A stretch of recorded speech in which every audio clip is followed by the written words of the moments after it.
Shadows in the Smoke is intended for mature audiences and may contain material that some people find disturbing. Please see the episode description for content warnings and listen with care.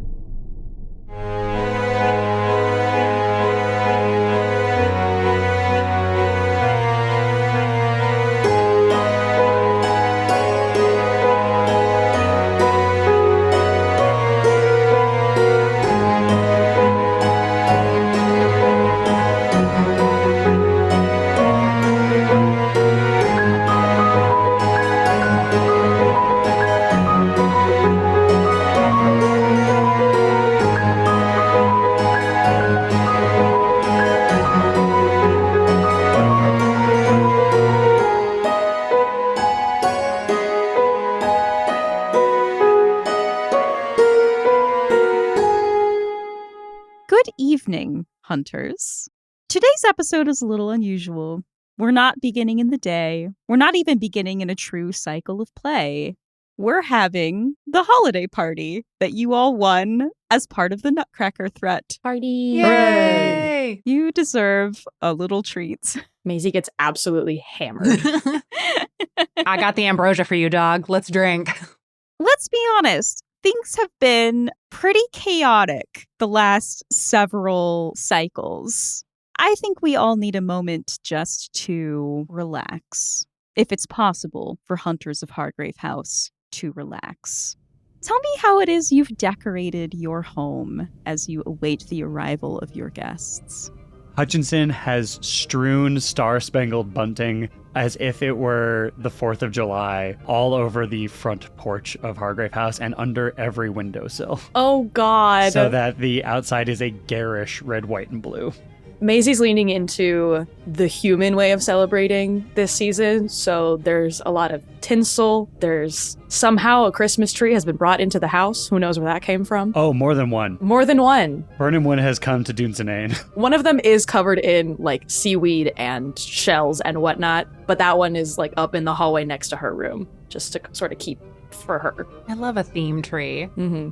Rabbit has actually been away for a couple of days since his encounter with the Coven, but as he gets back, he sees that the rest have started decorating the house and joins in. And so, starts doing like garlands on the staircase and ribbon bows with dried orange slices and stuff like that tied to them, hanging all over. Given what has transpired for Ina recently and feeling a sense of detachment from humanity and humanness, I don't think Ina contributed anything to the decorations. I don't think she could be bothered. And her contribution is several gorgeous crystal bottles of ambrosia just scattered everywhere throughout the house. She wants folks to get drunk. That is her idea of a good time at the moment. The rest of it, she can't be bothered. I would like to posit that we flooded and froze the ballroom into an ice rink. Ooh, Oh, that's cute. I love it. I like that. I'm going to say with that in mind, Ina is in the ballroom. And there's an open bottle of ambrosia on a bench, and she is athletically skating around this giant rink. It's giving Olympics. It's giving Alyssa Liu. She's out here. It's giving Quad God. It's giving Quad God. The literal Quad God. It's Edith the Narrow. It's me! So let's go ahead and read this reward. You've unlocked a scene in which the hunters host a Hargrave House holiday meal. The hunters may invite any guests they wish to appear. If the mastermind is invited, they will bring a gift that counts as a mastermind clue. Each hunter may name one item in their personal quarters and give it to another hunter, who may add it to their personal quarters unmarked. So, who all are we inviting to this Hargrave House holiday fete? I've invited Rebecca Solomon. Lovely. She will definitely be in attendance. I'll be inviting Mistress Beaumont. She's not going to be able to go ice skating with you in the ballroom, considering that is still anathema to Fae, but I'm sure there are other festivities to take part in. I would love to invite Beulah Thrum and Sasha Vela. Aww. I love that. Beulah could use a night out, honestly. I told Simon I would take care of her, so. Miss Thanero? Well, I sent an invitation to the Man in the Sun Mask. And that invitation went unanswered. Point of order, actually. You have not seen the sun since your last day phase. It's not perpetual night. It's just been behind clouds, out of view, for the last several days. In lieu of that, I think for my invite, I'm going to extend an invitation to Theodora. She will be here, but she will, of course, be fashionably late. Typical. Hunters, your guests start arriving. They are all dressed in their finest for this holiday festivity. It is very rare to receive an invitation to Hargrave House. In fact, there are several people here that you don't necessarily recall inviting. Oh, just like citizens? Just regular-ass Londoners? You star-spangled the whole goddamn house. What do you think is gonna happen? I think there's going to be fireworks. And soon your halls are filled with partygoers. Some you know well, and some you have only just met tonight. I have a paint the scene here. What here is imperfect, but entirely good? The idea of a perfect evening is one where nothing goes wrong, but in the dining room, a young man is pouring himself another glass of champagne and turns too quickly away from the table and bumps straight into another young man, spilling the champagne all over the front of his shirt. And yet neither of them seems to mind about this chance encounter and mistake. It bears remarking that the setting, Hargrave House itself, is imperfect, but entirely good. For although it houses ne'er-do-wells and things that could sometimes be described as creatures of darkness, its mission is for the safety of these people to whom its doors are finally open. And though the decorations are a hodgepodge of traditions and garish celebration, it is good. To piggyback on that, I don't think any holiday celebration is complete, in my personal experience, without a little family squabble. And I think we see a myriad of classes of people mixing together. And naturally, they're not all going to see eye to eye. They have very different feelings about one another. But I think we see all of these people mingling together and letting the conversations wander into that territory that can invoke arguments. But even though those arguments are happening, it's still good that they are, because maybe they can find a point of understanding. And to sort of sum it all up, as Rabbit is reflecting on maybe the last holiday party he'll spend at Hargrave House, he thinks about how this place has been not perfect. It's definitely had its share of problems, but it was exactly what he needed when he needed it. The doors of Hargrave House are thrown open, and a dozen exquisitely dressed and costumed individuals come in, led by Mistress Beaumont. All of them members of the Fae that are returning to London after Rabbit's battle with the Coven. They immediately take up residence within the music room of Hargrave House. I'm glad that you could all make it. I'm more glad that there's all of you here to make it and a place for you to make it too. Mistress Beaumont kisses your cheek. It is very good to be back in Londinium once again. Well, don't get too used to it. You and I have somewhere else to be in the not-too-distant future. We do. I must squirrel you away back to our home. And she pats your hand. But one last party here in the mortal world. One last celebration of the height of our court's power. I see you survived. I did. It was close, but I'm doing all right. I don't know if you read the paper very much, but there's an article in today's that might be of interest to you.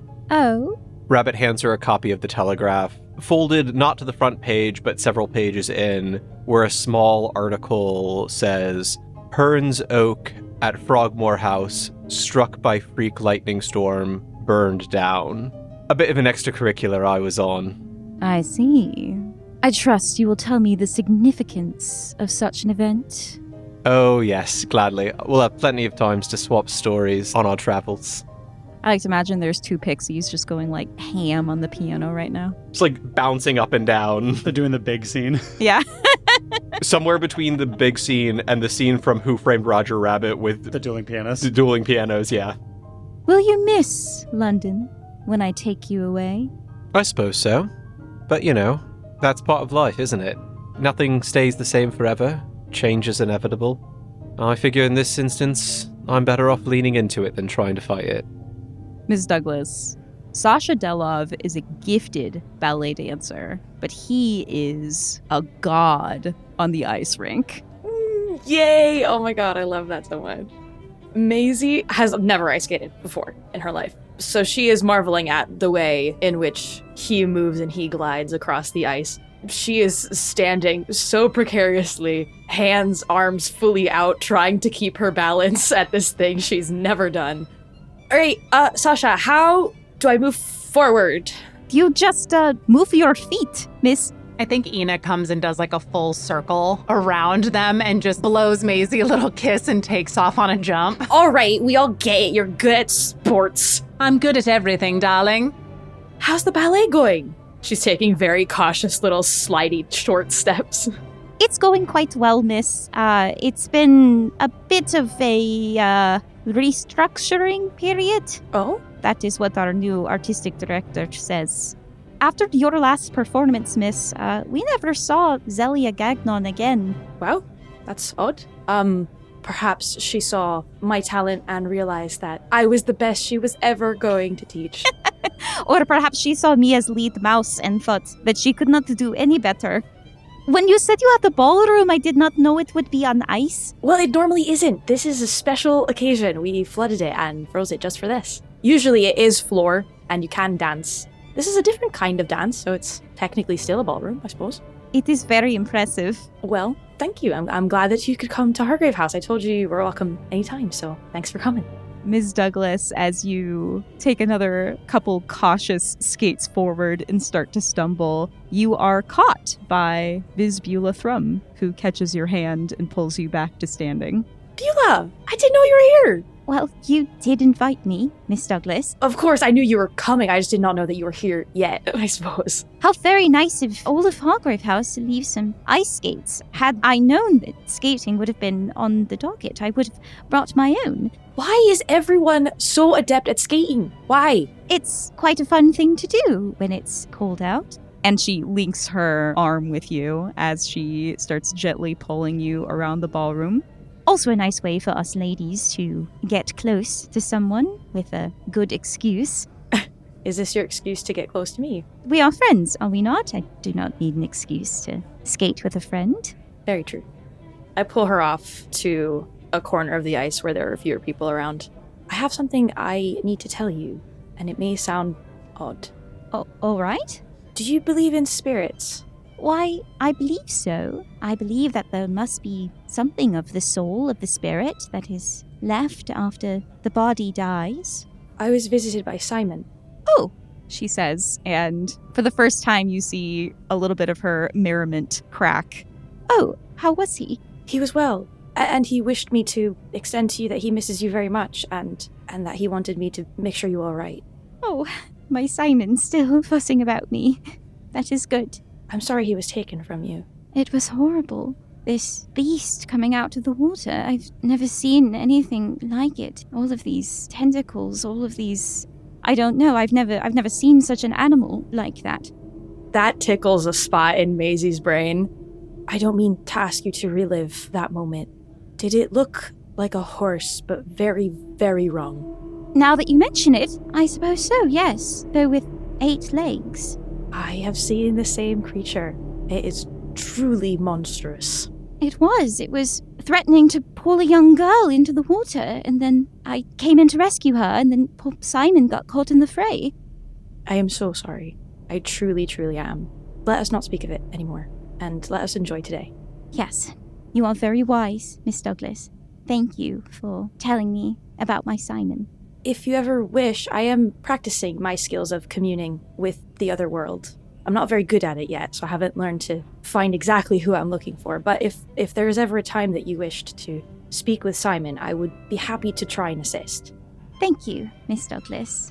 I think for right now, I would like to focus on present company, if I may. Of course. And I would love to introduce you to a wonderful skater. And she pulls Beulah over to Sasha. You two skate so beautifully, so much better than I ever could. I have something I need to go take care of right away, but you two should have fun. Maisie leaves them. The smile on her face that is genuine for having brought together two of her friends immediately melts away into just pure anger at what she has just learned. Mr. Hutchinson, where are you? Much like me, whenever my parents would throw holiday parties when I was a kid, Hutchinson is up in his room with a good book. In this case, he is burning it. All of his books are assembled into a bonfire in the middle of his room, and the door of the cage has been laid over it as a grill, and he is cooking meat, letting the smoke go up to the parapets of the bell tower. Augustus, Beaufort, Hutchinson. He's not in right now. And the man that turns to look at you is still the body of Augustus Hutchinson, but it has been soiled.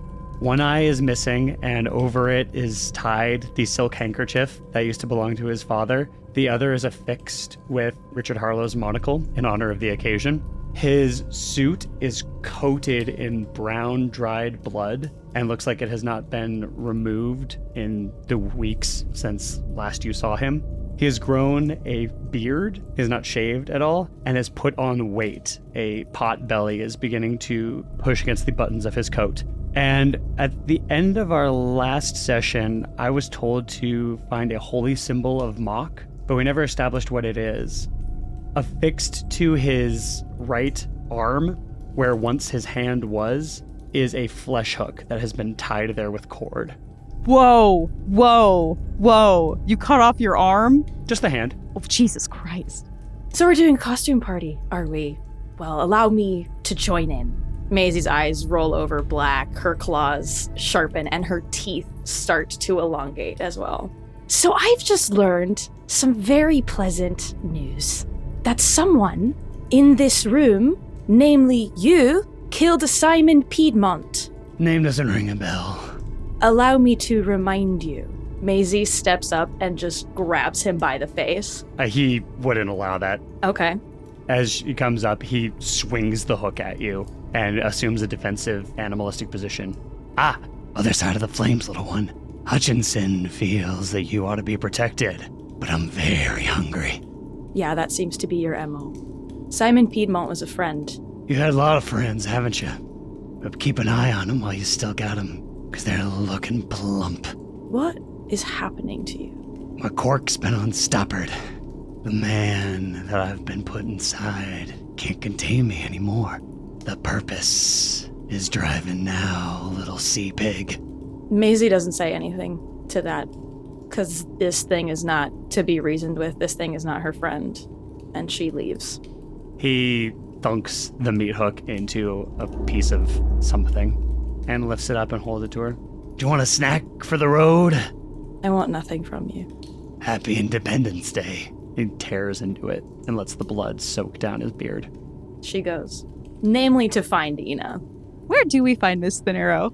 Ina has continued to skate for most of that interaction, I think. And having enjoyed a little dance with Sasha and Beulah after Maisie left, she's sitting on a bench removing the skates and preparing to head to her quarters for an outfit change. What were you wearing while skating? I feel like this is an occasion for multiple fit checks over the course of this party. I think so too. As a hostess would, I believe depending on at what point we are in the evening, she would absolutely change. I think while she was skating, she was very playfully wearing a silk green jumpsuit that was lined in white fur and then like a fur hat as well. But definitely pants. Like she would not skate in a skirt because it would get in the way of the athleticism of what she's trying to do. So it's this just beautiful, very like winter, somewhat Christmas coated outfit. And she's removing her skates and preparing to head up and change. And I think that she would bump into Maisie maybe in the hallway outside of her quarters. As she exits from Gus's room, she drops back into looking like a normal person and not a weird demonic sea creature thing. And she bumps into Ina Have you already had too many, my darling? No. There's something wrong with Hutch. What isn't wrong with Hutch? And she opens the door and gives Maisie like a little hand gesture to follow her into her rooms. As she closes the door behind her, it's not him. It's whatever lives inside of him is taking him over in his normal body. It's never done that, and I don't know what to do. I know that you've had your issues, and I'm not asking you to forgive him or anything. I'm concerned that this thing will harm us or someone else, and I can't have that. Ina starts stripping off this green jumpsuit. Very unceremoniously. She's not being modest at all in front of Maisie, period, right now. Maisie's unfazed. Well, I can tell you what it is here for, and it is here for me. So while the onus is on me to solve it, I am trying to find a way that doesn't involve the complete destruction of the man housing whatever that is inside of him. I feel like you should come see it. I don't know that this is a thing that we have time for. Ina does not hurry in getting dressed. She walks to a wardrobe and pulls out a beautiful red velvet gown done in the Grecian style. And it has one long sleeve and then the other has a completely bare arm. And she just languidly puts it on and goes to the mirror and... Ina, he has a beard. Darling, I think... And a hook for a hand. All right, Maisie, all right. She turns to Maisie to do up the back of the dress. Will you do me up and then we can go? Yes, fine. Maisie starts buttoning up the back of the dress. Now that Ina is redressed in this new red velvet gown, instead of going to the door, she goes to a side table and picks up 2 glasses, sets them down and fills them with ambrosia and passes one to Maisie. Here, little Pearl, take the edge off. And Ina shoots it. Go on, I'm not drinking alone. Maisie downs it too. All right, let's go see what's wrong with Hutch. And she goes to her door, flings it open, beckons Maisie out and closes it, and ascends the landing to go and see what all of the fuss is about with Hutch. You smell it before you see it. All of this cooking meat on this book bonfire, and indeed, Mr. Augustus Hutchinson, or the man that was Augustus Hutchinson. Ina takes it all in for a moment. And within her, there is concern for what's happening to him. But she's still mad at the lie, at the withholding, and feels that this is a bit of just punishment, even though it is something that she's likely going to have to deal with sooner rather than later. I thought only women went into hysterics when a beau scorned them.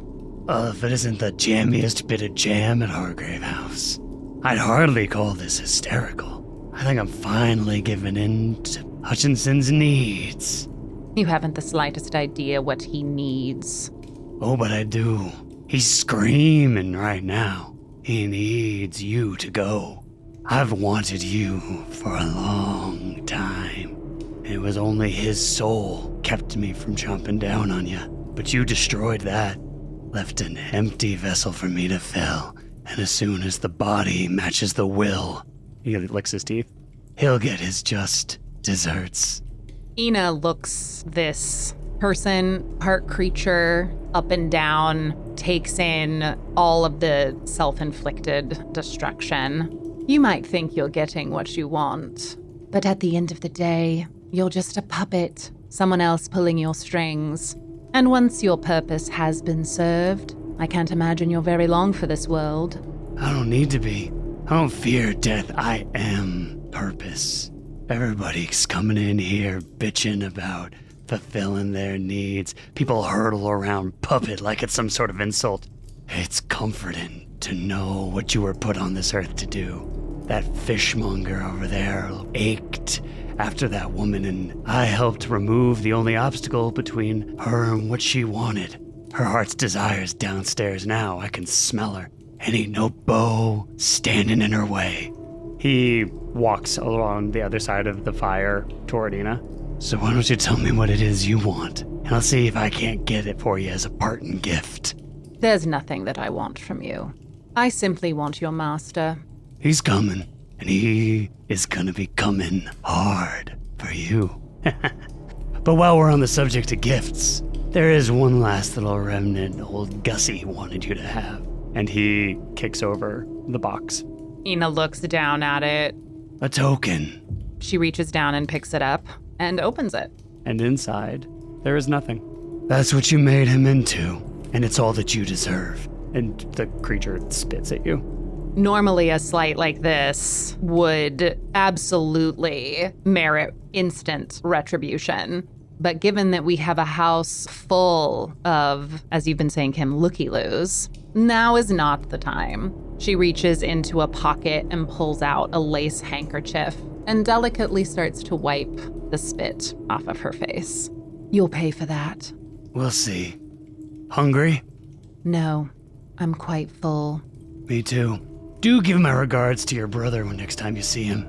Ina cocks her head at that, now catching on to a potential connection with where her brother might be, and also what has already happened to Simon. She's starting to put the pieces together. The creature flips a steak. She just looks at him with a very masked expression and turns back to Maisie, who's been, I assume, standing in the doorway. Yeah. And she gives Maisie a look of understanding, of not quite knowing at this particular moment how to solve this, but that it needs to be solved. And I think it's a look that tells Maisie that Ina is going to need her help with this. Maisie grasps all of that and gets that Ina is on the same page with her. She looks back over her shoulder. I'll leave you to your party.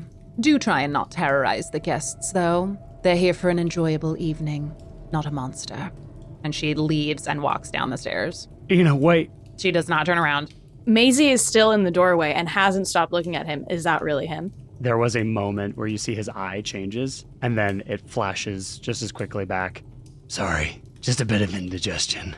There's no need to apologize. I know you don't mean it. Hutch will come for you. Know that.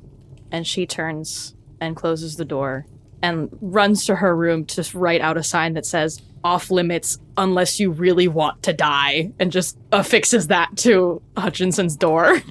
Mr. Hutchinson, were you giving the box that used to contain the heart of Ina's lover to Miss De Niro? I was, but now it is just an empty box. Please remove that from your personal quarters, T. And Miss De Niro, please add an empty box, sans heart, to your personal quarters. Mr. Lloyd, I believe that even above the noise of the music room as the Fae are having quite the raucous sub-party within your party, you're hearing the slamming of doors happening from upstairs in Hargrave House. Rabbit makes his excuses to Miss Beaumont and delicately slides out of the room, not wanting to call too much attention to himself, sort of slinking upstairs to see if he can get eyes on what the issue is and if it's something he needs to worry about. I like to think you come up to the landing right as Maisie has shut the door and is affixing the sign to the front of it. Has he finally lost his fight then? It appears so, yeah. He still seems to be in there, at least. But I think the roles have reversed and it's keeping him inside now. I can't say I know exactly what he's going through. Every face I ever wore was my own, but it can be hard to keep control of something like that. And when you give up, that's it. There's no coming back. I think he's all of a sudden become a much more pressing problem. You could say that. I really thought you would be the first one to go. Me too, to be perfectly honest. I'll see what I can do. I think it's about time I taught you one more useful bit of magic. And with that, Rabbit is going to gather some of the items he would need to perform a binding ritual.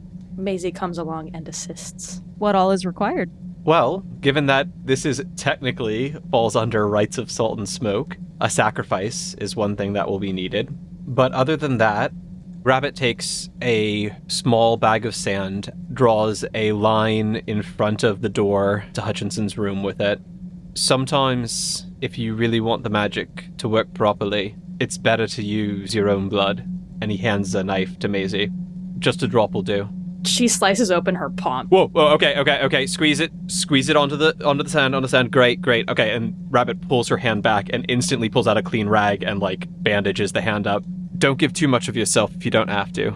You haven't seen what's in there. No, but I think this should hold them at least for tonight. Right.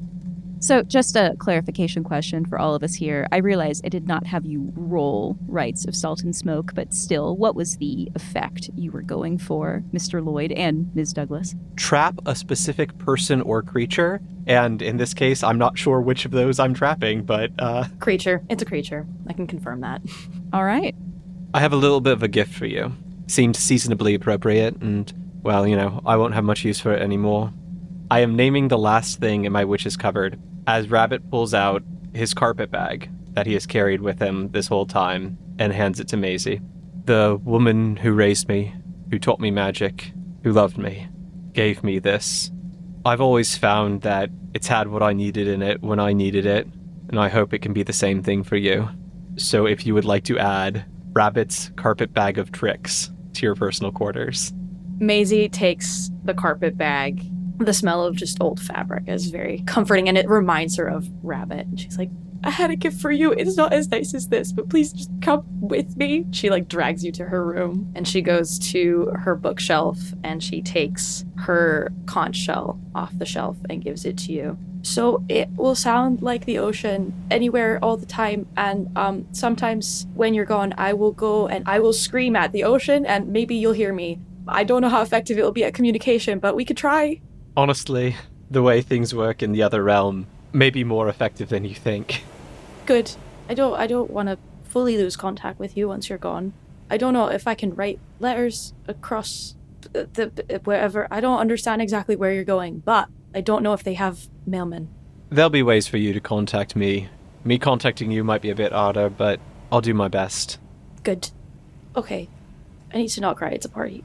Yeah, no, we leave this nonsense up here and rejoin our guests downstairs, I think. I think so. You should get some of Ina's ambrosia. It's really good. I think there's bottles of it around. I'm gonna go find one. I'll be right back. No, I'm not. I'm not gonna be back. Just leaving it up here. Okay, bye. She just takes off. Miss Thanero, after leaving Augustus Hutchinson, or what was Augustus Hutchinson, where do we find you? After that interaction, Ina went back into her rooms first to grab a couple of things. And one of those items is a gift for Mistress Beaumont. So she has that in hand and heads to the music room to find Mistress Beaumont.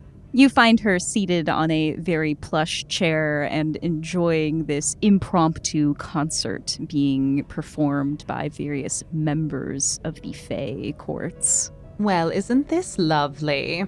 And Ina crosses over and sits in a chair across from Mistress Beaumont.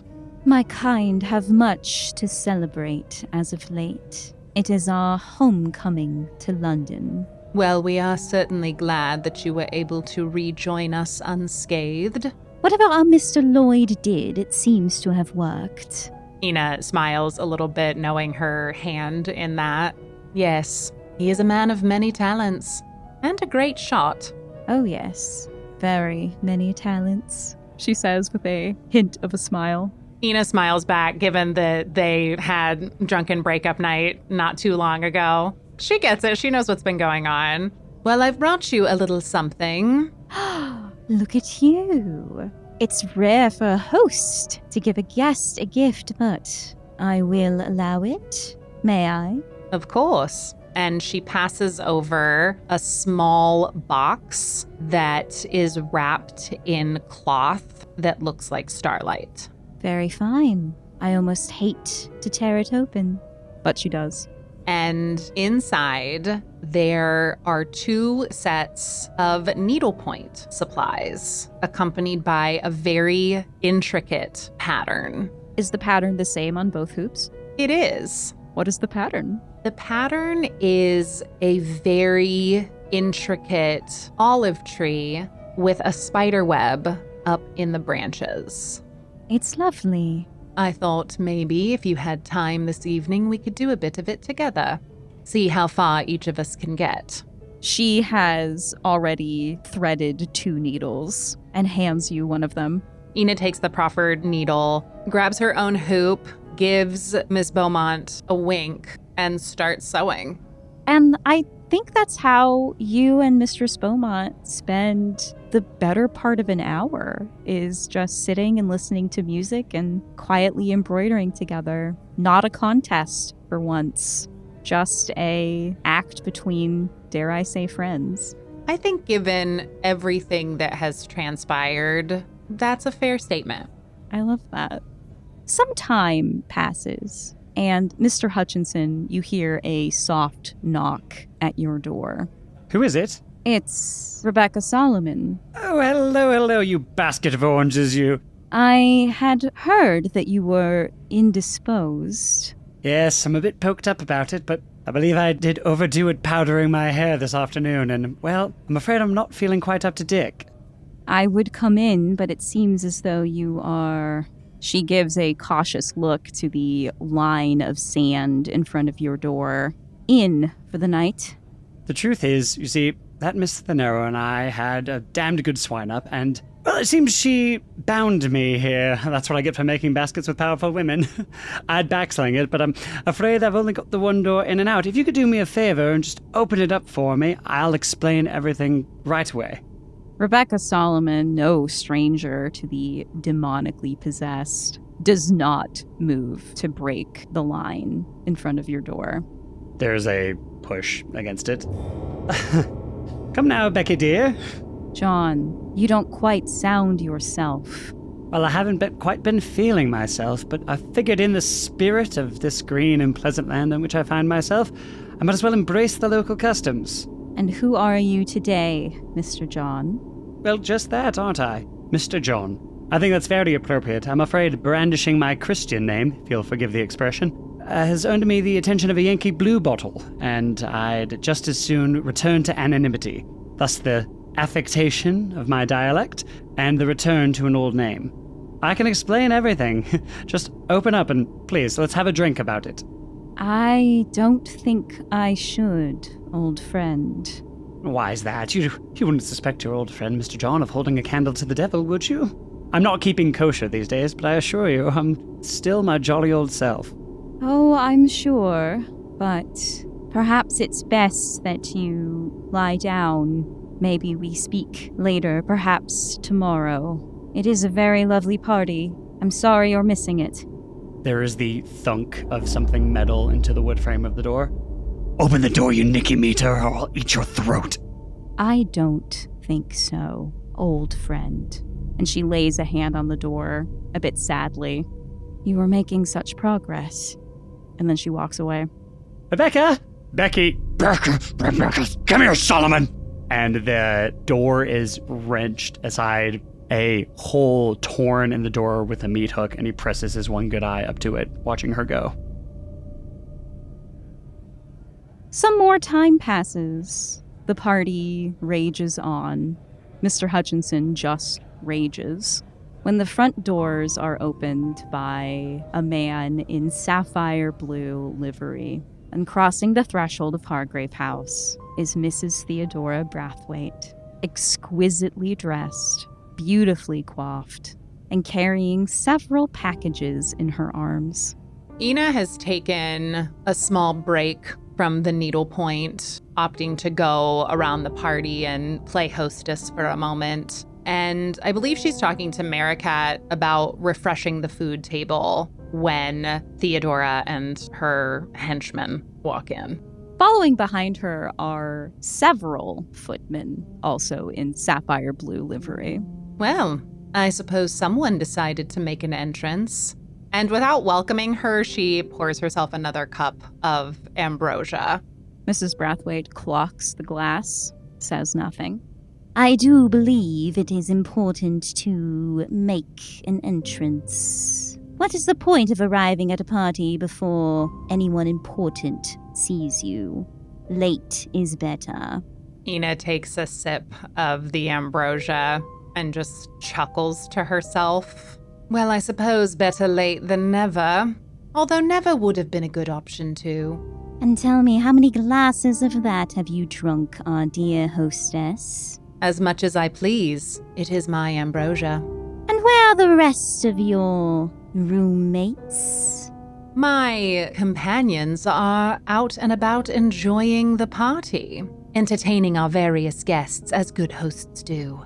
I recall when I would have a fete every week at Brathwaite Hall. Truly a wonderful time. It might have been a wonderful time for you, but I can't imagine your guests wouldn't grow bored of seeing the same location week after week. You speak very boldly for one who has not yet secured an invitation to my verdant grounds. We should seek to remedy that, I think. Don't rush on my behalf. I feel like your parties are dreadfully beneath me. I'm entertaining quite the coterie of exotic guests. Some very, very old friends. I think they'd like you. I'm sure they would. What's not to like? Elmore, hold my things. I have hunters to assemble. And she hands her packages off to this aging, stooping butler and starts busying herself about the party. She travels first to the ice rink in the ballroom and sees Maisie Douglas, I think, back skating with Beulah. A quite drunk Maisie Douglas. Skating better than before, weirdly enough. Because at this point, she's picked up a little bit of the nuances of moving on ice and doesn't really care that she's not very good at it. So weirdly, it is instilling her with confidence to skate better. This time I think it's Beulah who stumbles a little bit at the sight of Theodora Brathwaite peering in the doorway. Is that Theodora Brathwaite? No. Why? Ugh. Do you know her? Sort of. I've spoken with her on occasion, but it's more like a friend of a friend. Ina really knows her. She's dreadfully annoying. She's quite powerful, quite wealthy. Yeah. Although I dare say not as wealthy as she wants to be. I don't know. Her name came up a few seasons ago in the papers. Yeah, she's had like a bunch of noblemen staying with her. We think they're all vampires. I mean, we think that they're all... Europeans? Yeah, that's what I meant. So sorry, I have a slip of the tongue. I must have missed those columns. No, the ones I was reading about were dreadfully dull. Something about her wanting to stop an import tax from being set and manipulating Parliament to see that the vote would go her way, and then Queen Victoria meddling and seeing to it that Mrs. Brathwaite didn't get what she wanted. She's always sticking her nose into other people's business. Oh dear, she is coming this way. Oh god, no. No. Mrs. Brathwaite, walking on the ice, showing no difficulty in doing so, just strides over to you. Good evening. Miss Douglas, don't you look merry? Wish I could say the same too. Pardon me, fair creature, I must borrow Miss Maisie Douglas. Oh, yes, of course. My name is Beulah. It's so nice to meet you. I have heard wonderful stories about your parties over at Brathwaite. Beulah, stop talking. Maisie just shoves a bottle of ambrosia at her. Go have this. Don't give any to Sasha. He's too young. All right, then. And Beulah skates away, but is still looking at the two of you over her shoulder. Maisie's, skates to get off the ice, assuming Theodora is going to follow, and just starts looking for Ina. Oh, yeah. Mrs. Brathwaite is just walking very steady, even strides with you across this ice. So are you invited, or do you just show up wherever you want to go? Oh, I was quite invited by Miss Finero. Of course she did.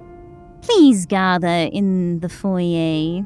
I have gifts for you all. Lucky me. Where does she find Mr. Lloyd? After checking in on the fair folk in the music room, Morgan has stationed himself near the stairs, deliberately trying not to look like he's guarding the stairs, but being able to keep an eye on anyone trying to go up or down. Mrs. Brathwaite joins you on the landing. Hello. We seem to only ever run into each other at parties. Parties are the place to be seen. Also, in my experience, the place to see others. Was there something I could help you with? Oh, yes, Mr. Lloyd. You would help me very much by heading downstairs to the foyer. I've brought gifts for you all. Well, if you've brought me a gift, it would be rude of me not to give you something in return. Let me nip over to my room really quick, and I'll meet you down there. I wouldn't think so, Mr. Lloyd. Downstairs. Now. Very well. I'd hate to be the one to breach etiquette, but it seems as though you're more than happy to be that person. We are not in fairy, Mr. Lloyd, no matter how much you might wish it so. Well, the rules of hospitality apply equally as much in this world. It's just the cost is a little less. Well, it seems as though I am missing one more hunter. Excuse me. And she brushes past you and goes upstairs. Morgan does a specific whistle, and Ket appears from nowhere, and with a nod of his head, Morgan directs him after her, and then heads downstairs. Mr. Hutchinson, you hear someone ascending the stairs towards the rampart and parapets. And then you see, through the large hole you have made in your door, Mrs. Theodora Brathwaite. Been waiting for you. Well, don't you look a pretty picture, Mr. Hutchinson. I told Solomon Hutchinson's not here right now.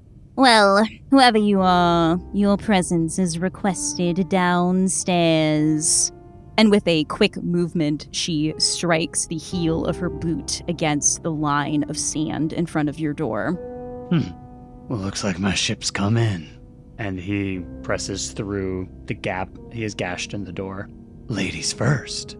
Mrs. Brathwaite pauses for a moment to appraise you.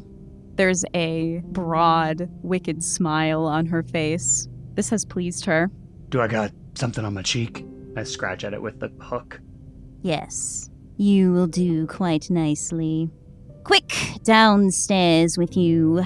He smiles and lopes down the stairs. Mrs. Brathwaite descends your grand staircase very slowly, like it is her own home. Gods, can we hurry this up already? Ina, you invited her. And now she's gone and let him out of the room. Ah, why can nothing be simple? Well, what a lovely fete. I must thank you, dear Ina, for inviting me. Ina rolls her eyes. Of course. We like seeing the highest among London society within these hallowed halls. Then why is she here? Ina just puts her hand over Maisie's mouth. As Mrs. Brathwaite reaches the foyer, she crosses to Elmore, this old, hunched butler, and plucks one gift from the top of the pile that he is holding. It is, of course, wrapped in the finest sapphire blue wrapping paper. What sort of guest would I be if I did not bring gifts to my most gracious hosts? She crosses first to Miss Douglas. For you, child. Maisie holds it for a second, as if waiting for everyone to get their gifts first. And then goes, oh, just me. Just me open it now? Oh, okay. And starts unwrapping it. It's a very small box. Inside is a spool of sparkling sapphire thread and a very long, sharp needle. Thank you. Sewing is more Ina's thing, but how would you know that? I've heard that you need a bit of help to fix that tattered pelt of yours. I thought I would lend my assistance. Maisie picks up the needle and kind of just points it at her. Not threateningly close, but a little threatening. How did you hear that? Child, I have eyes everywhere, even beneath the waters. Of course, you don't have to use my gift, but I do think it would be of use to you. For some reason, it makes me feel like it would also be of use to you. Forgive me if I am skeptical. I think skepticism is healthy in a young girl. However, considering the help that you have relied on, what's one more drop in the bucket? She crosses next to Mr. Lloyd and hands him a sapphire blue gift. Morgan takes it and opens it up. Mr. Lloyd, you and you alone would recognize this to be a bottle of exquisite Fey wine. from the personal cellar of Queen Mab herself. You must have gone through great pains to get something as unique as this. You are a hard man to shop for, Mr. Lloyd. But as I said, it would be rude of me to take a gift and not give you one in return. Fortunately, I can only give you what I have on me at the moment. And with that, Morgan pulls a candle out of his pocket that when he hands it to her, the wick bursts into flame. Whenever you hold this candle, it will be lit. And I am giving up an item from my personal quarters that is a candle that lights in the presence of evil. I believe Nat gave it to me when we were giving gifts in the very beginning. What a throwback to our very first episode. Full circle, baby. Charming. I thank you, Mr. Lloyd. And drink this in good health. It is so very fleeting. And may that candle light the way to wherever it is you're going. She crosses next to Augustus Hutchinson. I wonder, in your current state, if you will appreciate this gift, but it seems rude to have you go empty-handed. And she hands you a small box. Spears it with the hook, Empty-handed? Me? Never. and with his free hand, tears off the wrapping. As you spear this package with your hook, you hear a little tinkle of glass. And as you tear the paper away, you see that it is a framed photograph, the glass now shattered and cracked. The photograph is of a young woman, looks to be about Maisie's age. It is your daughter. Could you describe what she looks like? She has very sharp features, a pointed chin, prominent cheekbones. There is a hardened, determined look in her eye. She has not been treated well by her grandparents, but she has her mother's spirit and is keeping her chin up to spite them. She's of darker complexion. She's mixed. Lean and would be wearing poor clothing. Nothing fancy, but the maid's uniform of a well-to-do house who still wants to show off their wealth, even if they don't provide it to their help. Oh, look.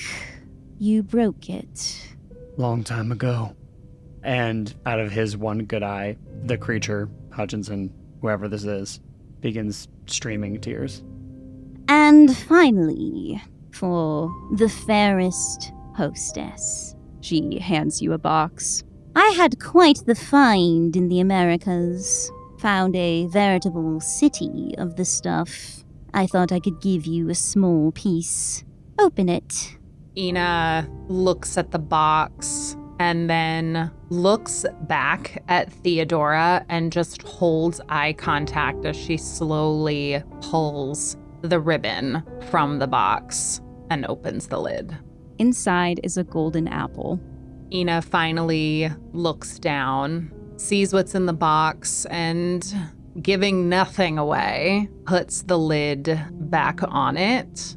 My, what fine gifts you've given this evening. All of them extremely thoughtful.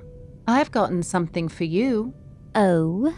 Ina signals to Maricat to bring a beautiful mahogany box over to Theodora, and it is wrapped exquisitely in a sapphire ribbon. Theodora pulls at the ribbon and opens the box. Inside, on a velvet blue cushion, is an hourglass, carved from polished olive wood and banded in silver. And below it in the box is a note that says, "Time is not conquered, it is observed." I thank you, Miss Thanero. A good reminder for others, perhaps. Oh, I wouldn't be so sure about that. She slams the box closed and hands it to Elmore. I should note, hunters, the implication of the gift that she gave to Miss Thanero is your mastermind clue, that Theodora Brathwaite has come into an incredible amount of gold.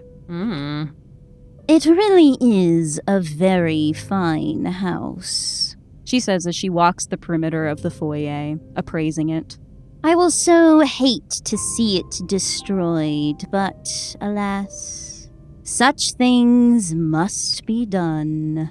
Good night, hunters. I will be seeing you tomorrow.